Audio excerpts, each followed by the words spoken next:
Hello friends, welcome back to my channel A to S classes. मैं शिवम कुमार आपका बहुत बहुत स्वागत करता हूँ ए टू एस क्लासेस में। एंड जैसे कि आप सभी जानते हैं, हमारी क्लास चल रही थी UP special, and UP special की हमारी क्लास चल रही थी। तो अभी 2 दिन तक मैं अपनी क्लास नहीं ले पाया हूँ, उसके लिए सॉरी। एंड आज से हमारी जो क्लास है वे कंटिन्यू चलेंगी। और आज जो हम भौतिक विभाजन में पढ़ेंगे वो बहुत महत्वपूर्ण चैप्टर है हमारे यूपी स्पेशल का, यूपी का भौतिक विभाजन। देखिए फ्रेंड्स, इससे जो है क्वेश्चन एग्जामिनर जो आपसे पुटअप करता है वो बहुत ही डिफिकल्ट क्वेश्चन होते हैं, मतलब आपको थोड़ा कंफ्यूज कर देंगे, इल्झा देंगे। बट आज मैं आपको जो भी पढ़ाऊंगा, आई होप मैं आपको बहुत अच्छे से समझ में आएगा। एंड मैं ऐसा पढ़ाऊंगा कि आपकी सारी कंफ्यूजन्स दूर हो जाएंगे एंड आपके जितने भी डाउट्स है वे सभी क्लियर होंगे। तो आप पढ़िए एंड नोट्स बनाइए बहुत अच्छी तरीके से। देखिए फ्रेंड्स, सिर्फ वीडियो देखकर पढ़ना ही मतलब पूर्ण रूप से मतलब पढ़ाई नहीं होती है, ठीक है। वीडियो देखकर पढ़ना ही अच्छा नहीं होता, मतलब आप नोट्स बनाइए, रिवीजन कीजिए। मेन चीज होती है रिवीजन।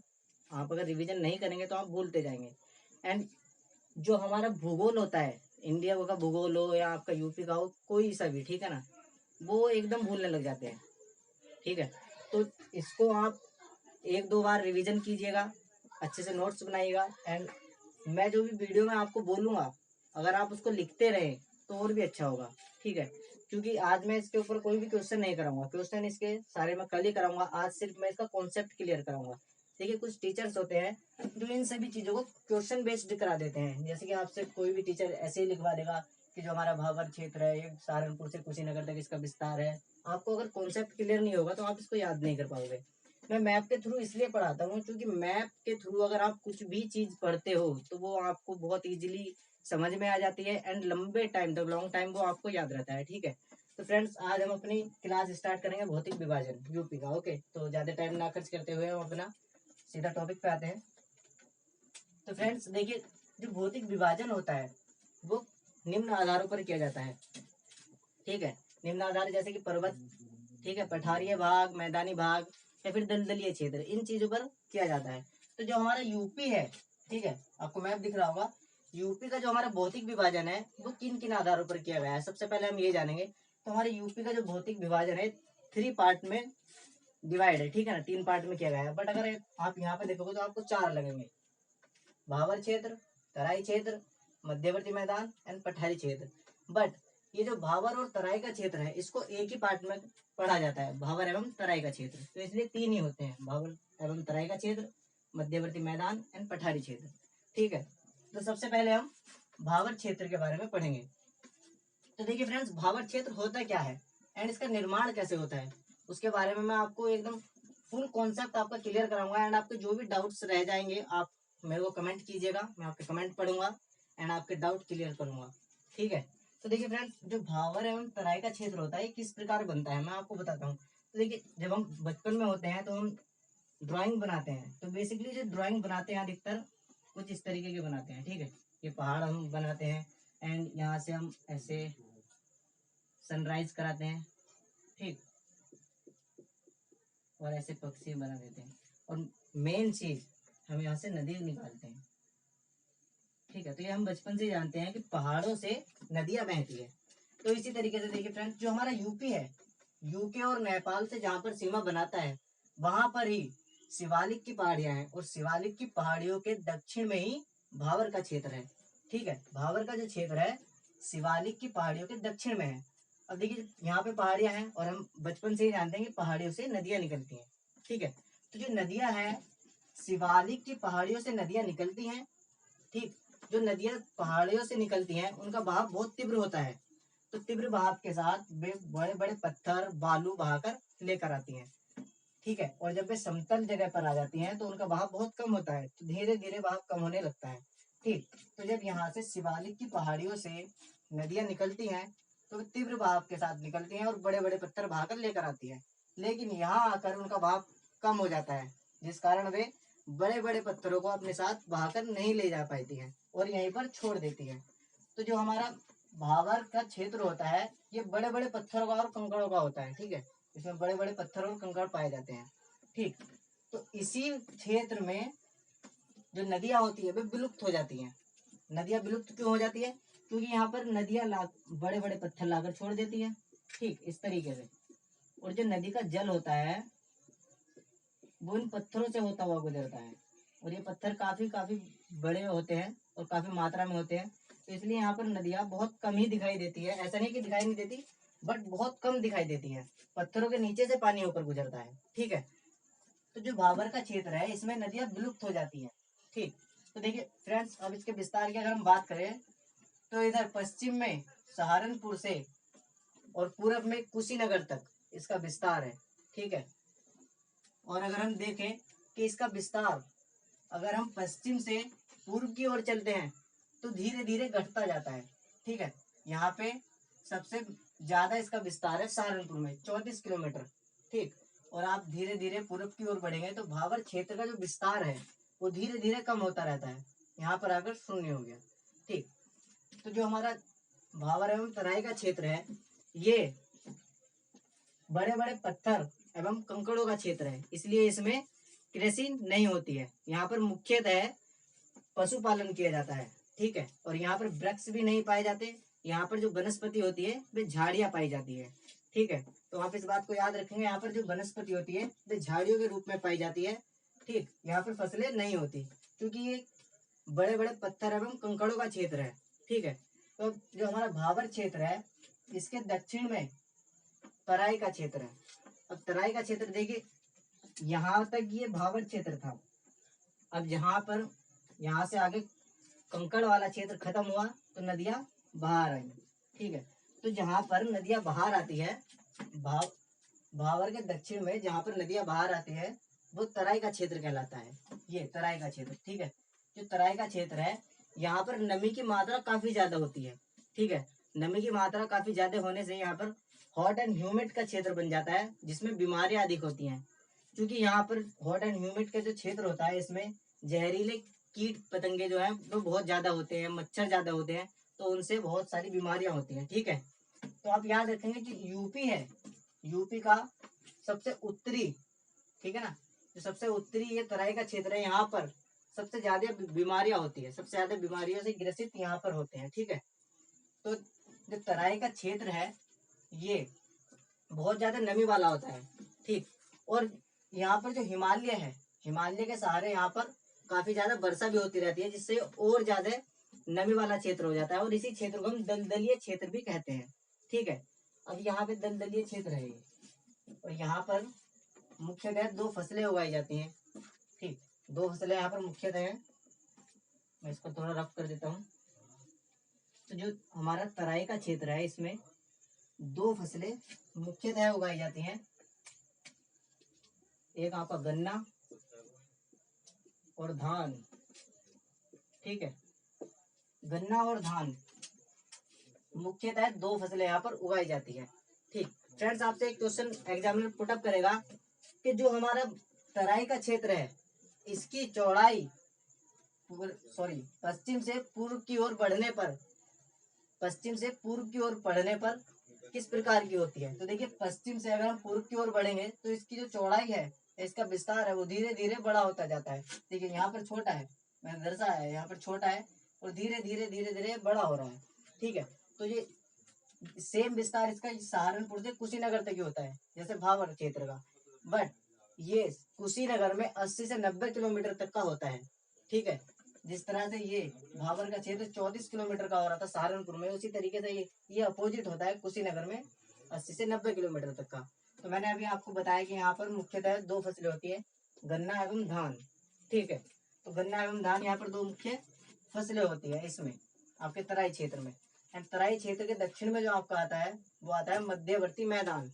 ठीक है, तो जो मध्यवर्ती मैदान होता है, देखिए इसका निर्माण कैसे होता है। ठीक है, तो मैं आपको बताऊंगा कि जो मध्यवर्ती मैदान है इसका निर्माण कैसे होता है। तो फ्रेंड्स, जो मध्यवर्ती मैदान है इसका निर्माण नदियों द्वारा होता है, और जो मुख्य नदियां हैं वो है गंगा नदी और यमुना नदी।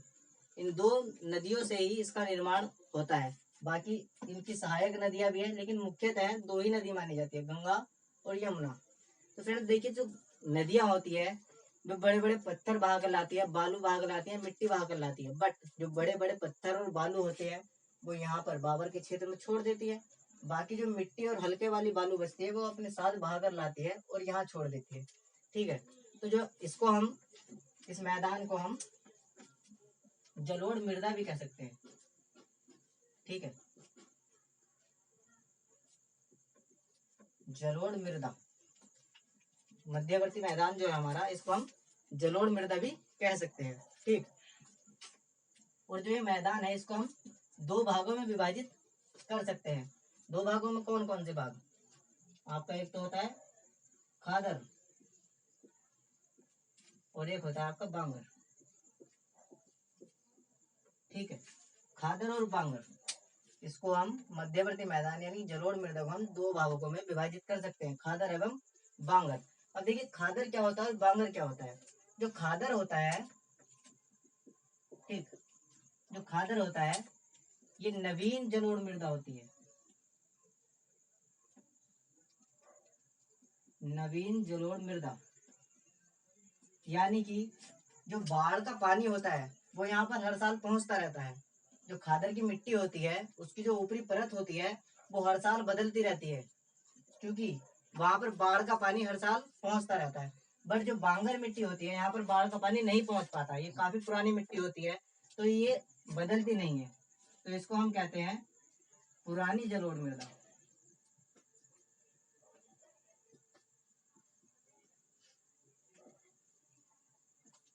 ठीक है, तो जो भी मैं बोल रहा हूँ आप उसको नोट करते रहे, बहुत अच्छा होगा, नोट्स बनाए अच्छे से। तो नवीन जलोढ़ मृदा और पुरानी जलोढ़ मृदा, ठीक है, ये होता है खादर और बांगर। अब देखिए जो आपकी नवीन जलोढ़ मृदा होती है इसमें जो कृषि होती है, इसमें जो कृषि होती है वो अच्छी होती है, मतलब कि ये उपजाऊ होती है, ये आपकी उपजाऊ मृदा होती है, यानी कि उपजाऊ मिट्टी होती है। लेकिन कृषि के, अगर हम कृषि की दृष्टि से देखें तो हमारी जो बांगर है यानी कि पुरानी जलोढ़ मृदा, ये कृषि की दृष्टि से उतनी अच्छी नहीं होती है। ठीक है, तो ये कम उपजाऊ होती है।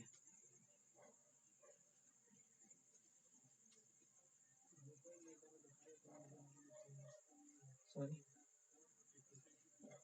ये कम उपजाऊ मृदा होती है। ठीक है, तो जो हमारी, अब देखिए कम उपजाऊ मृदा क्यों होती है, मैं आपको बताता हूँ। हम जब भी कोई खेत है, ठीक है, हम इसमें फसल उगाते हैं तो हमारी जो मिट्टी होती है उसमें हमारा नाइट्रोजन होता है, फास्फोरस होता है, ठीक है, ये सभी चीजें होती हैं। तो आप जब इस पे खेती करते हो तो जो हमारी खेती है, जो हमारी कृषि है, जो हमारी फसल है, वो इन सभी चीजों को सोखती है और बड़ी होती है। ठीक, तो जो हमारी खादर होती है, खादर की जो ऊपर की परत होती है वो हर साल बदलती रहती है।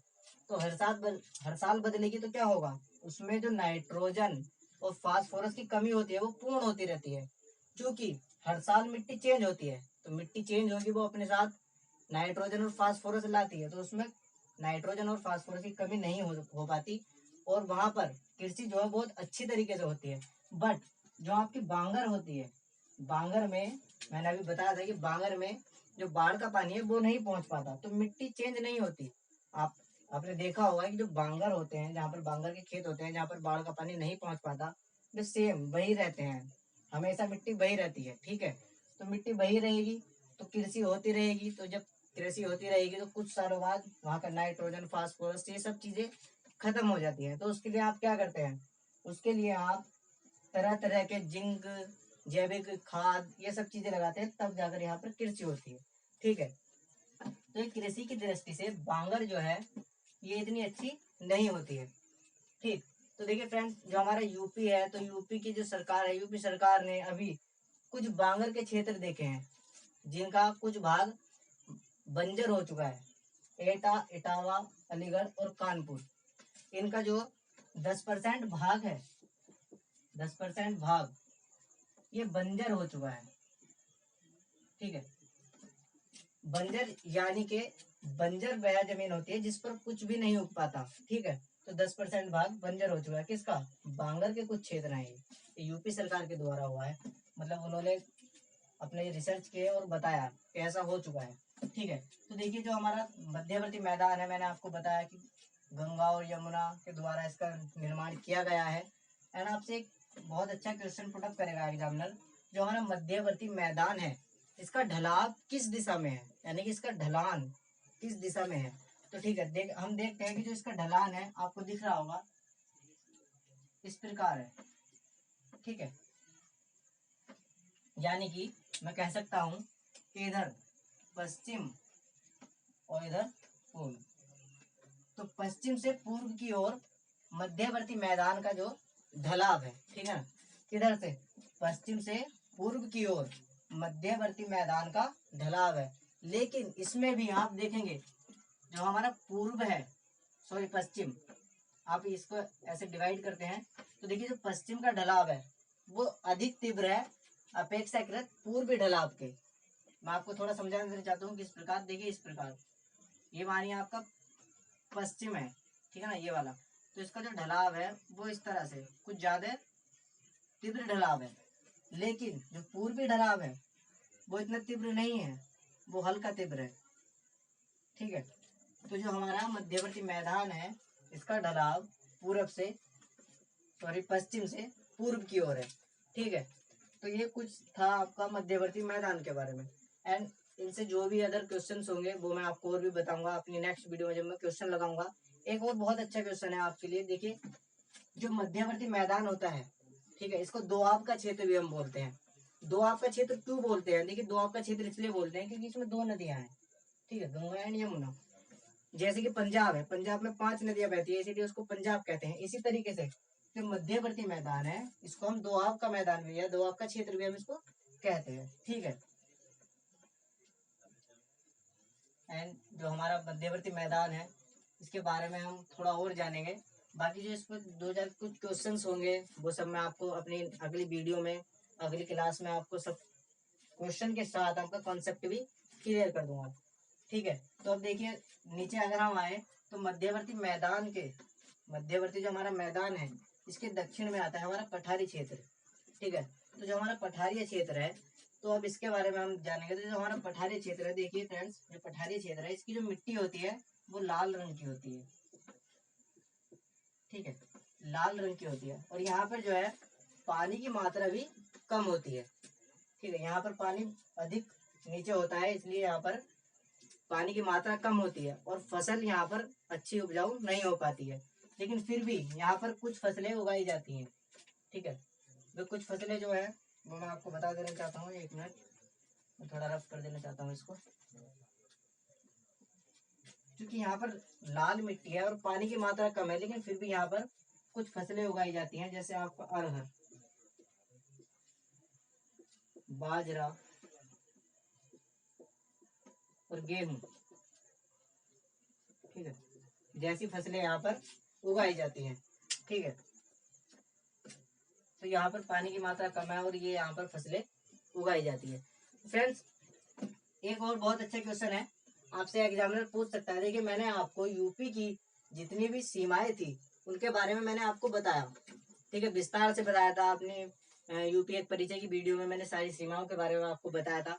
बट आपसे एक एग्जामिनर बड़ा अच्छा क्वेश्चन पुट अप करेगा कि यूपी की प्राकृतिक सीमाएं बताइए, यानी कि नेचुरल सीमाएं। देखिए नेचुरल सीमाएं होती है जैसे कि किसी नदी के द्वारा सीमा बनाना या फिर किसी पहाड़ी से, तो वे नेचुरल सीमाएं होती है। उनके बारे में भी मैं आपको अभी बताऊंगा, ठीक है। तो देखिए फ्रेंड्स जो प्राकृतिक सीमाएं होती है वे किस प्रकार होती है। जो हमारा यूपी है, ठीक, तो यूपी आप जानते हो कि ये उत्तरी है और ये इधर दक्षिण है, ठीक है ना। तो आपसे एग्जामिनर क्वेश्चन पुट अप करेगा कि यूपी की उत्तर की प्राकृतिक सीमा क्या है। तो हम कहेंगे यूपी की जो उत्तर की प्राकृतिक सीमा है वह शिवालिक की पहाड़ी है, क्योंकि यहाँ पर शिवालिक की पहाड़ियां हैं। जो यूपी है और यहाँ उत्तराखंड है, नेपाल है, इन सबको जो सीमा बनाती है तो वह क्या है, शिवालिक की पहाड़ियां। शिवालिक की पहाड़ियां हमारी यूपी की उत्तरी प्राकृतिक सीमा है, ठीक है। अब इसी प्रकार अगर आपसे पूछे कि दक्षिण की क्या है, देखिए जो दक्षिण है, दक्षिण की जो है ये भी पहाड़ियां हैं, विंध्य की पहाड़ियां और कैमूर की पहाड़ियां, ठीक है। तो ये हमारी सीमाएं हैं। और अगर आपसे पूछे कि यूपी की पूर्व की प्राकृतिक सीमा क्या है, तो वह गंडक नदी, जो हमारी गंडक नदी है वो पूर्व की, जो बिहार और आपका यूपी, ठीक है, इसके बॉर्डर पे मान लो आप इसको, ठीक है ना। तो ये इसकी सीमा बनाती है गंडक नदी, ठीक। और जो हमारी पश्चिम है, पश्चिम की जो हमारी प्राकृतिक सीमा है वो है यमुना नदी, जो हमारे हरियाणा और यूपी के बॉर्डर पे है, ठीक है ना। तो हरियाणा और यूपी के बॉर्डर पे जो हमारी प्राकृतिक सीमा बनाती है यूपी की पश्चिम की दिशा में वो है यमुना नदी, ठीक है। तो फ्रेंड्स जो हमारा पठारी मैदान है, इससे एक बहुत अच्छा क्वेश्चन है कि पठारी मैदान का ढलाव किस दिशा में है।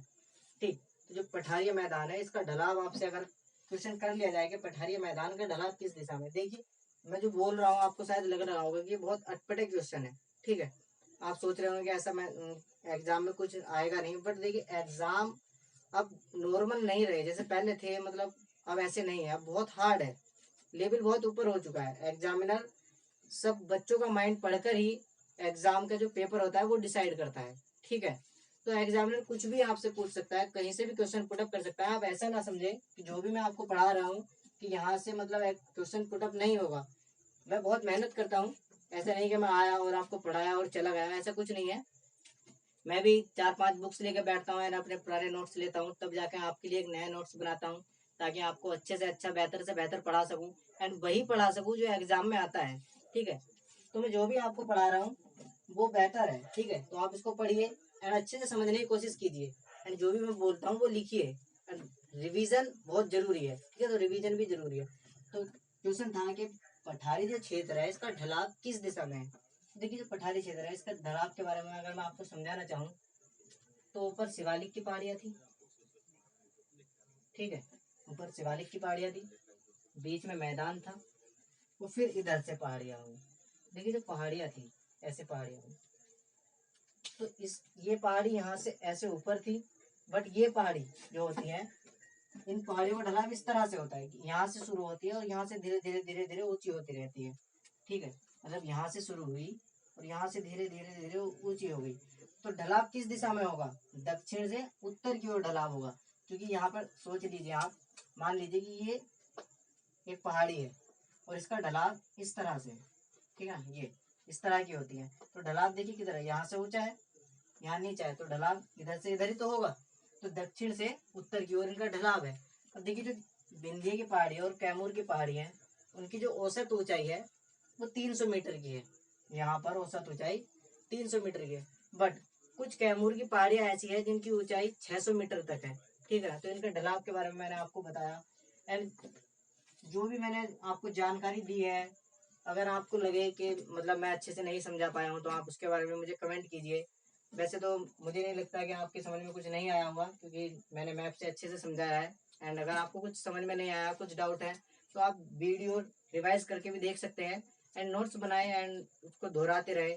और हमारे जो अदर टीचर्स हैं, अंकुर सर, अनित सर, वे भी आपको अच्छा पढ़ा रहे हैं। अगर आपको उनका ही पढ़ाया बस अच्छे लग रहा है तो हमारे साथ बने रहें एंड वीडियो को लाइक शेयर एंड कमेंट करना ना भूलें। धन्यवाद।